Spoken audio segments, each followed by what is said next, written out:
Ang mabuting balita ng Panginoon ayon kay San Lucas. Papuri sa iyo, Panginoon.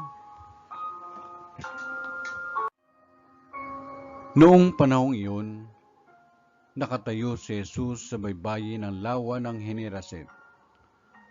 Pinagkalipunpunan siya ng napakaraming tao na ibig makarinig ng salita ng Diyos. May nakita siyang dalawang bangka sa baybayin. Nakalunsad na ang mga mangingisda at naguhugas ng kanilang mga lambat. Lumulan siya sa isa sa mga bangka at hiniling kay Simon, may-ari nito, na ilayo ng kaunti sa tabi. Naupo siya sa bangka at nangaral sa mga tao. Pagkatapos niyang magsalita ay sinabi niya kay Simon, "Pumalaot kayo at ihulog ang mga lambat upang manghuli." Sumagot si Simon, "Guro, magdamag po kaming nagpagod at wala kaming nahuli.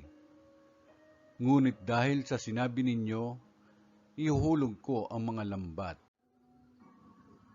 Gayon nga ang ginawa nila, at sa dami ng kanilang huli ay halos magkansisira ang kanilang mga lambat. Kaya't kinawayan nila ang kanilang mga kasamahang nasa ibang bangka upang patulong, at lumapit naman ang mga ito.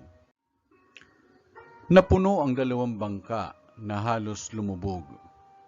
Nang makita iyon ni Simon Pedro, siya'y nagpatira pa sa paanan ni Jesus at nagsabi, "Lumayo po kayo sa akin, Panginoon, sapagkat ako'y makasalanan."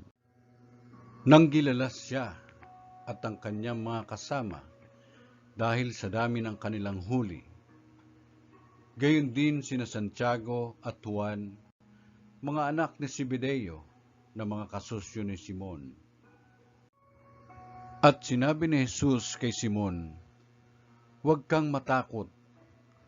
Mula ngayoy, mamamalakaya ka ng mga tao."